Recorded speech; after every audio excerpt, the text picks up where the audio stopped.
지난 주간에 MT가 끝났습니다. 이제 훈련은 이제 중반을 넘어서 단계 단계로 진입하고 있습니다. 졸업할 때까지 며칠 남았는지 세고 있는 분이 있더라고요.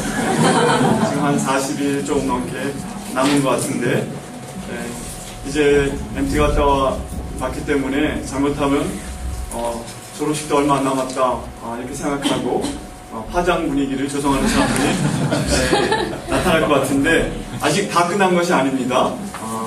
여러분의 기대를 뛰어넘는 무언가가 계속 GMTC의 끝까지 졸업식 날까지 있을 거라는 것을 또 기대하고 긴장을 풀지 말고 훈련에 임하시기 바랍니다. 그럼에도 불구하고 어떤 사람들은 벌써 마음이 조급해지고 몸은 이곳에 있지만 생각은 GMTC를 벗어나서 이곳저곳으로 떠다니고 있는지 모르겠습니다. 그런 사람들에게 오늘 메시지는 더욱 필요할 것입니다. 지난 MT 때 우리는 마태복음 25장의 달란트 비유를 통해서 하나님의 종으로 일 잘하는 법에 대해서 말씀을 들었습니다. 착하고 충성된 종이 되려면 주인이 어떤 분인지 인격적으로 잘 알고, 그리고 주인의 뜻을 깨달아야 합니다. 한 달란트 받았던 종처럼 주인에 대한 편견이나 오해를 가지게 되면 우리는 악하고 게으른 종이 될 수밖에 없는 것입니다. 오늘 본문은 하나님의 선교에 참여하고 있는 하나님의 동역자로서 우리가 어떤 자세를 가져야 할지를 말씀하고 계십니다. 그것은 우리가 서두르지 말아야 한다는 것입니다. 하나님의 동역자로서 우리는 서두르면 안 된다는 것입니다. 창세기 17장은 우리가 잘 알다시피 아브라함의 이야기의 일부입니다. 이스마엘을 낳은 지 13년이 흐른 뒤에 그의 나이 99세가 되던 때에 하나님께서 그에게 나타나신 사건을 기록하고 있습니다. 오늘 17장 1절에 아브라함이 99세 때 여호와께서 아브라함에 나타나셨다, 이렇게 기록되어 있습니다. 이미 이스마엘을 낳은 지 13년이라는 세월이 흐른 뒤 그의 나이 99세 때 하나님께서는 오늘 본문의 말씀을 하셨는데, 아브라함의 생에서 큰 전환점이 되는 그런 내용입니다. 우리가 잘 알다시피 우리가 지금 부르고 있는 아브라함은 원래 아브라함이었습니다. 오늘 이 17장에서 아브라함이 아브라함으로 이름이 바뀌게 되고 하나님이 그렇게 부르시겠다고 말씀하셨습니다. 제가 유년주일학교 때 성경 퀴즈 대회를 여러 번 나갔었는데 되게 문제가 이렇게 나옵니다. 하나님께서 아브라함을 99세 때 아브라함이라고 이름을 바꿔주셨는데 아브라함은 존귀한 아버지라는 뜻을 가지고 있습니다. 그렇다면 아브라함이라는 이름의 뜻은 무엇일까요? 하면 딱 이게 배를 누르고 이제 대답을 해야 되는데, 벌써 눈치 빠른 아이들은 벌써 99세 때 아브라함이라고 할 때 벌써 누르고 대답을 하는 애들이 있더라고요. 저는 거기에 해당되지 않았는데요. 창세기 12장부터 시작해서 아브라함과 하나님의 언약 관계는, 하나님과 아브라함의 언약 관계는 계속 갱신되고 확장되고 재확언되는 과정을 거쳐서 오늘 17장 본문에 이르게 되는데, 그 언약 관계가 오늘 17장의 가장 완전한 형태로 제시되고 있는 걸 볼 수가 있습니다. 그러면서 오늘 본문에서 하나님께서는 아브라함과 그 가족들에게, 심지어는 그 가솔에 속한 모든 종들에게 할례를 받도록, 할례를 언약의 표징으로 삼을 것을 말씀하십니다. 1절부터 14절에 보면 하나님이 그동안 해오셨던 언약이 확장되는 것을 볼 수가 있는데, 2절에 내가 내 언약을 나와 너 사이에 두어, 이미 하나님께서는 12장에서도 말씀하시고 또 15장에도 여러 말씀하셨는데 다시 말씀하십니다. 그리고 4절에 보니까 보라, 내 언약이 너와 함께 있으니 너는 여러 민족의 아버지가 될지다. 원래 하나님께서 너는 큰 민족을 이루겠다 하셨는데 여기서 여러 민족들, 열국의 아비가 될 것이다 말씀하시고, 뿐만 아니라 아브라함과 하나님 사이의 언약뿐 아니라 아브라함의 자손에게까지, 7절에 보니까 아브라함의 후손까지 언약을 세우셔서 내가 내 언약을 나와 너 및 대대 후손 사이에 세워서 영원한 언약을 삼고 너와 내 후손의 하나님 되리라.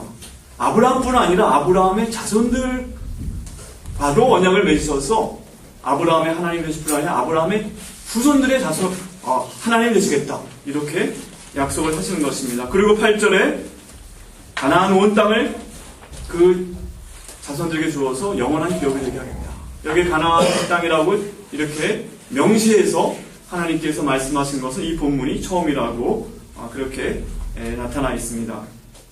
원래는 내가 지시할 땅, 내가 우거하는 땅 이렇게 나왔는데 가나안 땅이라고 명백하게 말씀하십니다.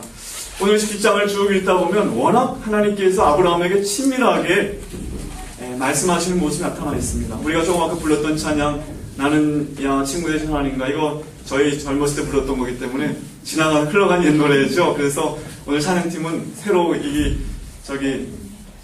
다운 받아가지고 동영상 보면서 익혀서 나왔는데 잘 불렀습니다. 내용이 너무 참 아름답지 않습니까? 하나님과 아브라함이 나중에 그 18장에 보면 아브라함과 하나님이 이렇게 걸어가서 소돔성을 향해 이렇게 가던 그 길에 들리신 그 두 천사와 그 하나님을 이렇게 걸어가면서 말하는 장면이 나오는데 너무나 그 장면이 친밀하게 느껴지지 않습니까? 참 지나간 일들 내게 말씀하며 앞으로 될 일 말씀하실 때 너무 그것이 믿을 수 없는 꿈만 같은 사실인데 믿으니까 정말 인생이 천국 같다. 그 가사 오늘 마치 이 17장의 내용을 잘 묘사해주고 있는 것 같아요. 마치 친구처럼. 그래서 어떤 분은 이 하나님과 이 아브라함의 관계를 보면서 하나님이 우리 인생을 너라고 부른다. 참 우리는 누군가 하나님이 너라고 부르는 나다. 너무 감격스럽지 않습니까? 하나님이 우리를 너라고 부르는 나는 누구야? 하나님 너라고 부르는 나다. 이 장면을 보면 정말 그것이 느껴집니다. 하나님께서 아브라함을 너라고 부르면서 나와 너 사이에 언약을 세우겠다. 이렇게 말씀하십니다. 아브라함은 하나님께서 이런 말씀을 하실 때 하나님이 얼마나 설득력 있게 말씀하시는지 안 믿을 수가 없었어요. 믿었습니다. 사실 이번 주 우리 타문학원 해석하면 설교학 배우지만 하나님께서 아브라함이 알아들을 수 있도록 말씀하셨습니다. 그리고 아브라함이 잘 믿지 못하겠다고 여겨질 것 같으니까 확실하게 믿을 수 있도록 여러 가지 방법을 조치를 취하셨는데 15장에 보면 당시 그 근동 사람들이 약속을 할 때 중요한 언약을 체결할 때 동물들을 죽여서 이렇게 잘라놓고 그 사이로 그 언약 당사자들이 지나가는 그 예식이 있었는데 아브라함에게 그 모습을 보여주시면서 하나님이 친히 아브라함에게 네가 못 믿겠느냐? 특별히 땅을 주겠다고 그랬을 때 아브라함이 어떻게 알겠습니까? 왜냐하면 이 땅에는 이미 주인들이 다 있지 않습니까? 나는 떠돌이로 여기에 와 있는데 어떻게 이 땅을 나와 내 자손이 얻을 수 있겠습니까? 했을 때 하나님께서 짐승을 잡아서 쪼개서 펼쳐놓으라 하시고 하나님이 친히 그 가운데로 타는 횃불의 모양으로 지나갔다. 그래서 아브라함이 믿을 수밖에 없어요. 하나님이 이거 확실히 약속하셨구나. 오늘 할례 언약도 보면 하나님께서 원래 할례는 이스라엘 유대인들의 지금 표징으로 나타나 있지만 이 당시에 많은 사람들이 할례를 행해왔다고 합니다. 성인식의 일부로 혹은 결혼식 때 신랑이 새로운 가족의 일원이 되어서 장인 가족의 보호 아래 놓인다는 걸 보여주는 법적 행위로 할례를 행한 그런 족속들이 많이 있었다고 합니다. 하나님이 그런 당시 문화에 행하고 있던 것을 차용하셔서 하나의 그것을 하나님과 언약을 맺는 표징으로 신학적 의미를 부여하셔서 행하도록 하셨다는 것이죠.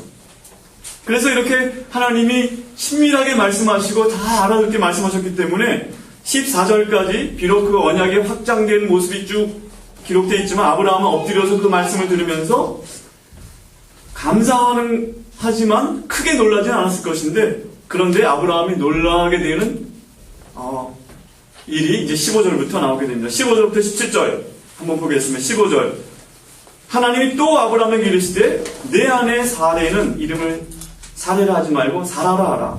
내가 그에게 복을 주어 그가 내게 아들을 낳아 주게 하며 내가 그에게 복을 주어 그를 여러 민족의 어머니가 되게 하리니 민족의 여러 왕이 그에게서 나리라. 아브라함이 여기 엎드려 웃었다고 그러는데 글쎄 너무 기가 막혀서 웃었는지 그런 것 같아요. 마음속으로 이르되 100세나 된 사람이 어찌 자식을 낳을까? 사라는 90세니 어찌 출산하려? 더군다나 이미 이스마엘이 13살이 된 13살 13년 동안 아브라함은 애지중지 이스마엘에게 모든 사랑을 쏟아붓고 자신의 상속자로 생각하고 하나님의 언약이 그렇게 성취된 것으로 생각하고 있던 이 차에 하나님이 이스마엘 말고 이삭 이렇게 말씀하시니까 얼마나 놀랐겠습니까? 정말 저는 이 말씀하실 때 아브라함이 기뻐하기보다는 너무나 당혹스럽고 아마 경악스러운 그런 심정을 가졌을 거라는 것을 새삼스럽게 깨닫게 되었습니다. 어쩌면 지난 13년 동안 정말 이스마엘을 키우면서 비교적 평탄하고 순탄하게 별 이제 가정의 문제도 없이 그렇게 지냈었는데 이게 그야말로 그의 삶에 풍파를 일으키는 찬물을 끼얹는 소식같이 들렸을지도 모릅니다. 이런 내용이 오늘 창세기 17장에 쭉 기록되어 있습니다. 오늘 이 본문을 통해서 우리는 하나님의 동역자로서 우리가 서두르지 말아야 할 이유에 대해서 세 가지로 한번 정리해 보도록 하겠습니다. 첫째로 무엇보다 하나님은 천천히 일하기를 좋아하시는 분이시기 때문입니다. 1절에 보면 아브라함이 99세 때 16장 마지막 절은 하갈이 아브라함에게 이스마엘 낳았을 때 아브라함의 나이가 86세였더라. 13년이 지난 시점에 이제 하나님이 나타나신 것입니다. 한 주석가는 창세기 전체가 서두르지 않는 하나님을 보여준다고 그렇게 말했습니다. 창세기는 서두르지 않는 하나님. 창세기를 쭉 보면서 그럼 하나님이 게을러서 그렇게 하시는 건가? 도대체 하나님 뭘 하고 계시지? 13년 동안 뭘 하셨지? 왜 빨리 움직이지 않으셨지? 그런 생각을 하게 될 수도 있습니다. 저는 거기에 대해서 이렇게 한번 묵상해 보았습니다. 하나님은 그 우리의 생각이나 기대나 계획보다 비교할 수 없을 만큼 그 큰 스케일을 가지고 움직이시기 때문에 우리가 볼 때 하나님이 서두르지 않고 너무 느리게 움직인다 생각하고 있지만 하나님은 큰 계획 가운데 지금 움직이고 계시다는 것입니다. 또 한 가지 이유를 생각하면 하나님이 서두르지 않는 이유는 하나님께서는 우리를 통해 일하시기 전에 먼저 우리 속에서 일하시기를 원하시기 때문에 그렇게 우리가 볼 때는 뭔가 일이 빨리빨리 진행되는 것 같지 않다고 느낄 수도 있을 것 같습니다. 왜냐하면 우리를 연단하는 데 시간이 오래 걸리기 때문에 우리가 주님께 뿌리를 내리고 그분의 생명과 연합되어 그분이 주시는 생명으로 그 열매를 맺게 하시는 그 과정이 서두를 수 없는 과정이라는 것을 하나님은 알고 계십니다. 우리를 다듬고 깎아내는 그 시간 너무 급하게 하면 우리가 망가질 수도 있기 때문에 하나님은 서두르지 않으시고 그분의 계획을 이 역사 가운데 또 우리 삶 가운데 이루어가고 계신 것이 아닐까 그렇게 생각하게 됩니다. 아브라함의 생애를 보면 75세 때 하란을 떠났다고 창세기 12장에 기록되어 있습니다. 그는 우상 숭배가 만연했던 그 사회 속에서 이제 그 본토 친척 아비집을 떠나 하나님이 지시할 땅으로 위대한 믿음의 여정을 옮겨놓았습니다. 그러면서 이제 시간이 흘러서 창세기 15장에 보면 제가 성경에서 가장 아름답고 인상적이라고 생각하는 장면이 나오는데 15장 잠깐 보면요. 15장에 보면 이제 아브라함이 텐트 안에 있는데 하나님이 나타나십니다. 15장에 보면 이후에 여호와의 말씀이 환상 중에 아브라함에게 임하여 이르시되 아브라함아 두려워하지 말라. 나는 내 방패요 너의 지극히 큰 상급이니라. 요 장면 앞에 뭐가 나오냐 하면 이제 아브라함이 소돔성이 전쟁에 패해서 롯을 비롯해서 다 끌려갔는데 이제 롯을 구출해 오고 뭐 그런 장면이 14장에 기록되어 있습니다. 그런데 아브라함은 이제 그 15장에 보면 이 밤에 어두컴컴한 텐트 안에 아마 앉아서 굉장히 그 의심과 회의 가운데 잠겨 있었던 걸 볼 수가 있습니다. 왜냐하면 하나님이 약속하신 그 약속이 너무나 더디게 이루어지고 있다고 아무것도 지금 자기 손에 잡은 것이 없다 이렇게 느끼고 있었던 그런 시점이었던 것 같습니다. 내 인생은 과연 지금 잘 가고 있는 것인가? 내가 지금 여기까지 본토 친척 아비집을 떠나 여기까지 와서 내가 지금 하고 있는 일은 도대체 뭔가? 이런 생각, 불평과 원망과 앞이 보이지 않는 인생을 조수하는 그런 그 상태에 있었다는 것을 15장은 잘 보여주고 있습니다. 하나님께서 나는 내 방패요 너의 지극히 큰 상급이니라 말씀하셨을 때 아브라함이 약간 냉소적으로 도대체 뭘 제게 주시겠다는 겁니까? 이렇게 말하고 있습니다. 아무 자식 하나 없어서 제 상속자는 우리 집에서 키운 이 종 엘리에셀이 내 상속자가 되어야 될 상황입니다. 이렇게 하나님께 반응을 합니다. 그때 하나님께서 아브라함에게 너 잠깐 이렇게 그러지 말고 잠깐 밖으로 한번 나와볼래? 하고 아브라함을 그 텐트 밖으로 끌어내서 하늘을 한번 봐. 그러면서 그 5절에 그를 이끌고 밖으로 나가 이르시되 하늘을 우러러 무뼈를 셀 수 있나 보라. 또 그에게 이르시되 내 자손이 이와 같으리라. 하나님 이렇게 말씀을 해주십니다. 근데 놀라운 것은 아브라함이 그것을 믿었다. 그래서 하나님이 그것을 그의 의로 여기셨다는 말씀이 기록되어 있습니다. 지쳐있고 실망에 잠겨 살아온 날에 대해 후회하고 있는 그를 이끌어내셔서 하늘을 보게 하시고 아브라함에게 그의 원대한 계획을 보여주시면서 그의 삶이 어떤 의미가 있을 거라는 것을 아브라함에게 이렇게 말씀해 주신 그 하나님의 모습이 15장에 기록되어 있는데요. 그런데 이 사건이 있고 나서도 또 시간이 지나가지고 오늘 17장에 이르게 된 것입니다. 어쩌면 오늘 본문은 그 뒤로도 15년 이상의 시간이 흘러서 일어난 사건이고, 이때 아브라함은 이제 하나님께서 언약에 대해서 다시 재확언해 주시는 그 말씀을 들으면서, 특별히 사라에 대해서도 말씀하시고 할례에 대해서 말씀하신 그 말씀을 들으면서 한편 당황했었지만 역시 아브라함, 믿음의 조상 아브라함답게 그 약속을 믿고 할례 의식을 그날에 즉시 당일에 행했다고 성경은 기록되어 있습니다. 새롭게 하나님께 헌신하는 모습이 나타나 있습니다. 혹시 오늘 이 자리에 앉은 우리들 가운데 하나님의 약속이 더디 이루어진다고 생각하면서 하나님에 대한 믿음이 약해지고 있는 분들은 없습니까? 혹시 실망 가운데 낙심하고 있는 분은 우리 가운데 있지 않습니까?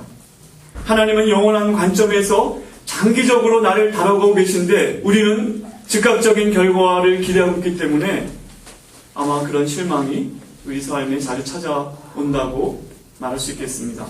성급한 우리들이 서두르지 않으시는 하나님과 보조를 맞추지 못해서 문제가 발생한다는 것입니다.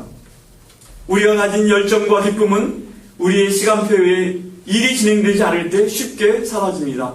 굉장히 열정적이었다가 굉장히 기뻤지만 시간이 흘러가면서 어느새 기쁨이 사라지고 열정도 식어지고 의심과 낙심이 우리 마음 가운데 찾아올 수가 있습니다. 그러나 하나님은 우리를 향한, 이 세상을 향한 당신의 원대한 계획을 가지시고 지금도 신이 그 일을 확고한 자세로 행해 가고 계십니다. 우리가 마음을 조급하게 먹게 되면, 서두르게 되면 하나님의 꿈이 우리 안에서 축소되는 것을 우리는 느끼게 됩니다. 나쁜 의미에서 우리는 매우 현실적이 되어가지고 우리가 현재 처한 상황과 우리가 현재 가지고 있는 것만 바라보게 될 것입니다. 하나님께서 뭘 원하시는지, 하나님의 계획 가운데 나를 어떻게 사용하시기를 바라보기보다 그저 내 앞에 있는 문제에 묶이게 되기가 너무 쉽습니다. 그렇게 되면 우리는 더 이상 전진하지 못하게 되는 것입니다. 어떤 분이 말했습니다. 호박 넝쿨을 키우려면 며칠이면 되지만 참나무를 키우려면 수십 년이 걸리는 것이다. 시간이 걸린다는 것입니다. 어쩌면 GMTC 훈련은 하나님의 사역자로서 우리의 기초를 충실히 닦아서 한 방향으로 오랜 순종을 할 수 있는 하나님의 일꾼들을 키우는데 초점을 두고 있다고 말할 수 있겠습니다. 이번 주에 함원 한석학리 설교학도 마찬가지지만 이게 금방 될 것 같습니까? 이번 주 설교 한 편 준비하는데 아마 좀 다들 오늘 밤에 애 좀 쓰게 될 겁니다. 근데 그러나 서두르지 말고 꾸준하게 하다 보면 이제 점점 잘하게 되고 하나님의 말씀이 이해가 되고 또 잘 전달할 수 있게 되는 것입니다. 아무쪼록 서두르지 않는 하나님과 보조를 맞추어 평생 함께 걸어가는 사역자들이 되기를 주님의 이름으로 축원합니다. 두 번째로 우리가 서두르지 말아야 할 이유는 우리가 서두르다 보면 우리는 주제넘게 되고 실수하기 쉽기 때문입니다. 오늘 17장 15절로 19절에 사라에 대해서 하나님 말씀하셨을 때 아브라함의 마음도 덜컹했을 것입니다. 사실 16장에 보면 사라가 이제 주도해서 이제 하가를 아브라함에게 주어서 이스마엘을 갖게 되는 그런 내용이 16장에 기록되어 있는데요. 16장 3절에 보면 아브라함의 아내 사레가 그 여종 애굽 사람 하가를 데려다가 그 남편 아브라함에게 첩으로 준 때는 아브라함이 가나안 땅에 거주한 지 10년 후였더라. 이미 가나안 땅에 들어온 지 10년이 지났는데도 아무런 하나님의 약속이 이루어지고 있지 않다는 것을 초조하게 느꼈던 그 사라가 서두르게 되죠. 저는 이번 이 설교를 준비하면서 새롭게 본 것은 오늘 이성희 교수님에게 안 계시는 고든 웨남이라고 고든 웨남이 이성희 교수님하고 지도교수였던 것 같아요. 고든 웨남의 주석이 이렇게 되어 있더라고요. 이 하가를 가져 그 남편 아브라함에게 준 것은 이란 이 표현이 창세기 3장 6절을 연상시키는 그런 내용이라는 것입니다. 그 표현이 하와가 선악과를 따먹고 그 따먹은 것을 자기 남편에게도 주며 그가 먹은지라, 그 비슷한 내용과 구조로 되어 있다는 거예요. 여자가 그 실과를 따먹고 자기와 함께한 남편에게 주며 그도 먹은지라 되는데 아브라함이 사라의 말을 들으니라. 하가를 이제 아브라함에게 그렇게 하자고 했을 때 결국 이것으로 인해서 사라가 고통을 받게 되었다는 것을 우리가 16장에 쭉 보게 됩니다.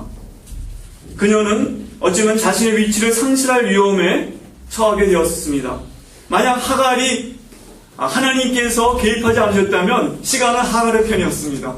결국 이스마엘이 아브라함의 상속자가 되고 그의 모든 재산을 상속받게 될 것이고 하갈이 마치 사라의 위치에 오른 것처럼 그렇게 될 뻔 보았던 것입니다.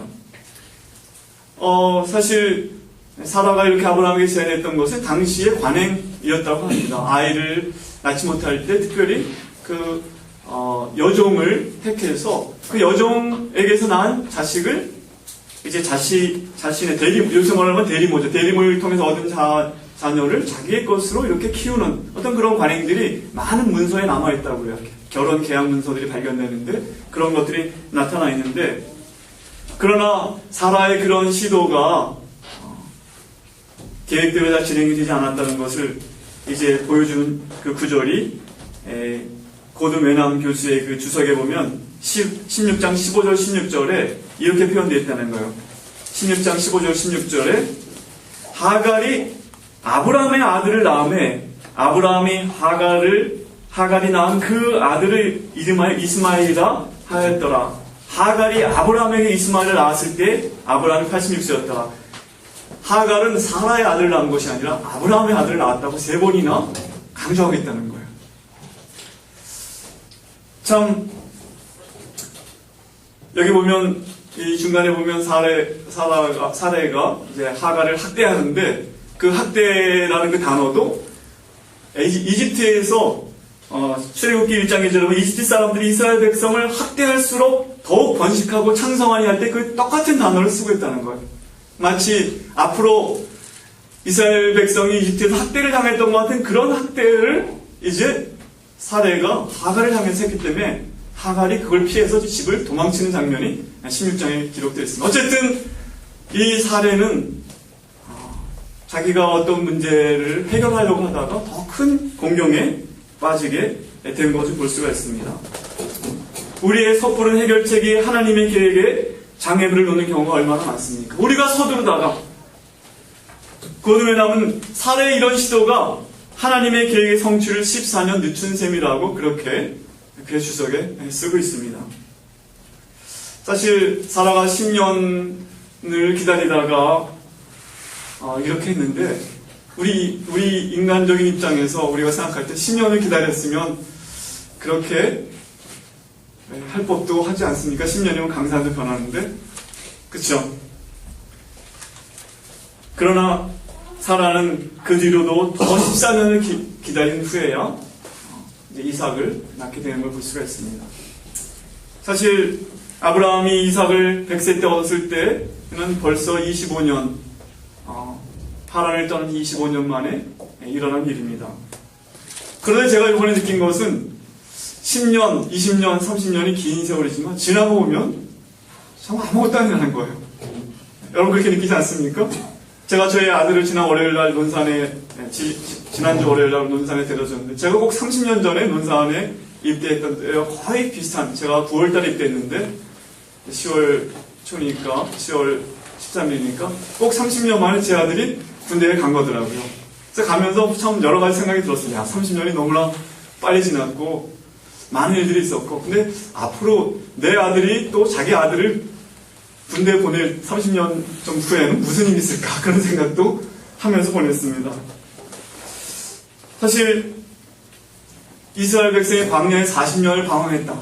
옛날 생각 굉장히 긴 세월을 생각했는데, 제가 나이가 이제 지난 10월 14일이 저의 56세 꽉 찬 날이었기 때문에 지나보면, 야, 광야에 40년 방황하고 나서도 16년, 가나안 땅에 들어 16년을 산 거나 마찬가지구나, 그런 생각이 드니까 우리가 기다릴 때는 그렇게 긴 시간 같지만 지나가보면 너무나 짧은 시간이라는 걸 우리가 생각하게 될 때, 왜 우리가 이렇게 서둘러서 일을 그리치는 일들을 많이 해야만 하는지 참 어리석구나 하는 생각을 하게 됩니다.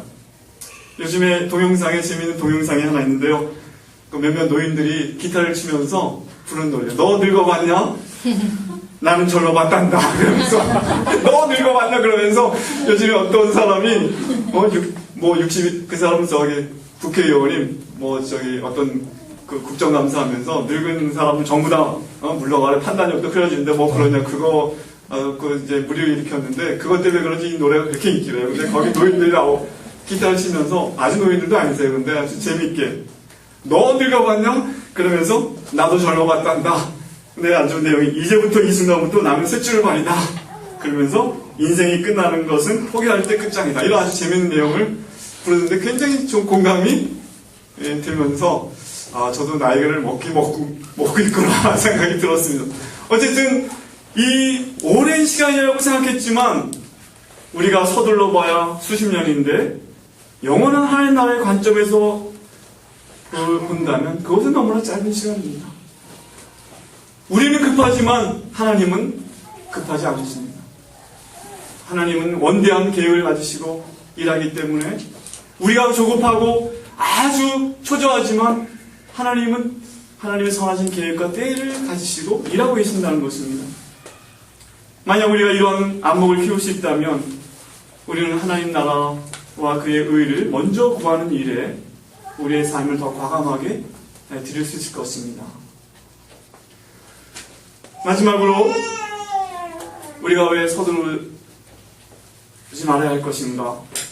첫째는 하나님이 천천히 일하시는 분이기 때문에 그분과 보조를 맞추기 위해서. 두 번째는 우리가 서두르게 되면 주저넘게 되고 실수하게 되고 그런 일들이 있게 되기 때문에. 마지막으로 저는 세 번째로 하나님을 기대하는 마음을 잃어버리지 않기 위해서 우리는 서두르면 안 된다고 생각합니다. 오늘 17장 7절로 9절 말씀에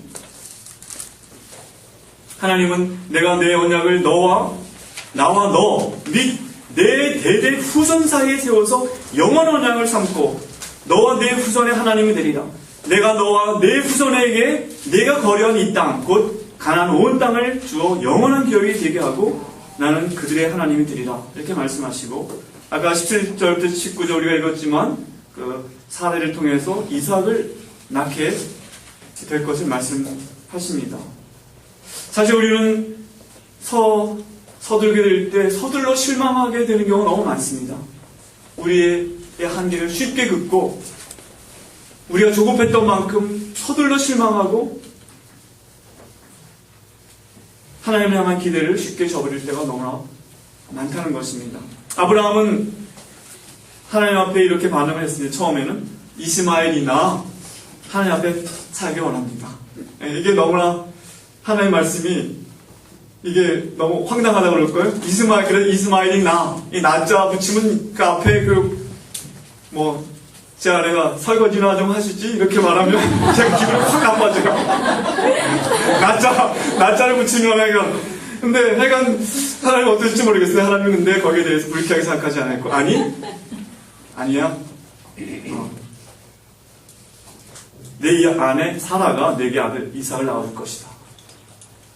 아브라함은 여기까지 이만큼이면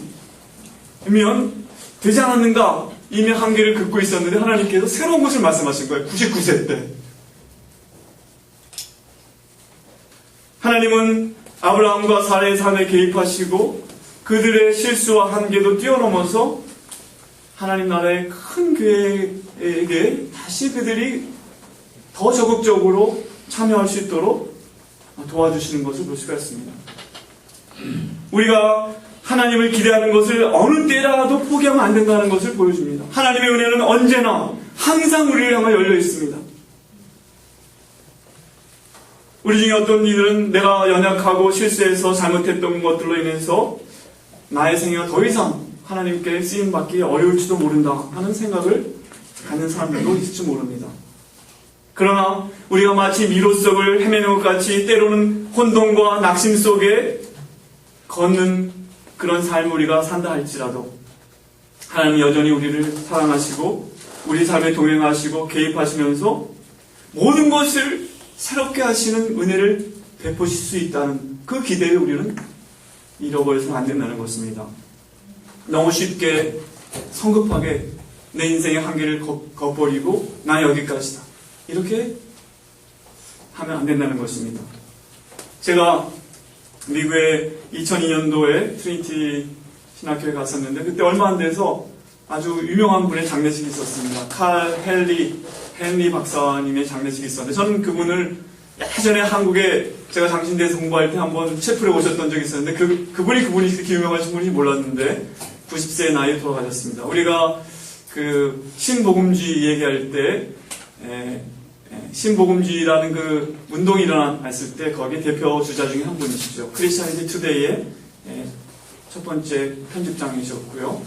그리고 그 복음주의자들의 불편한 양심인가요? 책 제목이 유명한 책을 써서 근본주의적인 어떤 그런 형태를 벗어나서 보다 적극적으로 사회 문화와 교류하며 사회적 책임을 하는 책임의 복음주의자가 있다 이런 책을 써서 새로운 복음주의 방향을 제시하신 분인데 이분이 장례식이 있어서 워낙 유명하신 분이니까 제가 채플에 장례식에 참여했었습니다.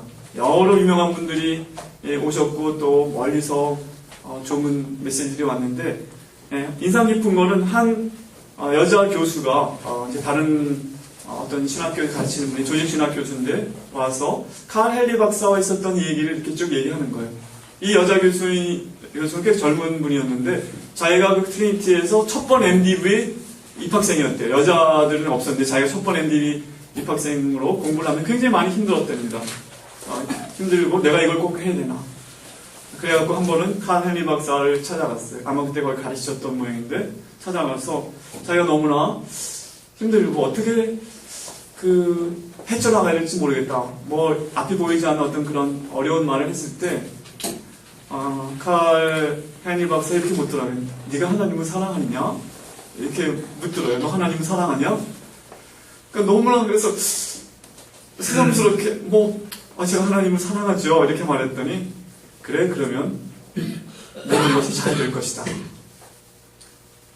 아마 로마서 8장 28절 말씀을 생각하신 것 같아요. 하나님을 사랑하는 자 곧 그 뜻대로 부르심을 입은 자들에게 모든 것이 합력하여 선을 이룬다고 하지 않습니까? 네가 하나님을 정말 사랑한다면 너의 삶의 그 모든 지금 헤매는 과정 같은 것도 다 포함해서 하나님께서 합력하여 선을 이룰수록 해줄 것이라고 믿어야 되지 않겠느냐 그런 조언을 했는데 그때 그가 그 말씀을 듣고 굉장히 마음의 위로를 받고 열심히 공부해서 이제 교수가 됐다. 그런 감사의 조사를 하는 걸 제가 보았습니다. 지금 두려움과 혼돈 가운데 있는 사람들이 있다면 이 칼 헨리 박사님의 조언을 들을 필요가 있습니다. 정말 우리에게 중요한 것은 지금 우리가 뭔가 앞이 안 보이고 혼란스럽고 두려움이 있다는 게 중요한 것이 정말 내가 하나님을 사랑하는가? 하나님을 기대하는 마음을 잃어버리지 않는 것이 중요합니다. 사실 우리가 어떤 문제들을 놓고 간절히 하나님께 매달릴 때 매달리고 매달릴수록 조급한 마음이 생길 때도 있습니다. 40일 작정 기도를 할 때 더 조급한 마음, 서두르는 마음이 생길 수 있습니다. 하나님이 이 기간이 끝나면 나에게 응답을 주실 것을 기대하고 막 매달리니까 어쩌면 더 힘들 수도 있습니다. 우리가 기대한 응답이 우리가 기대한 시간에 이루어지지 않을 때 답답하고 낙심될 때가 너무나 많습니다. 그러나 우리가 믿는 것은 성경이 말씀하신 대로 우리가 들은 간구를 하나님 듣고 계시고 하나님의 때에 하나님의 뜻 안에서 우리의 기도는 반드시 응답될 것이라 하고 말씀하고 계시다는 것입니다.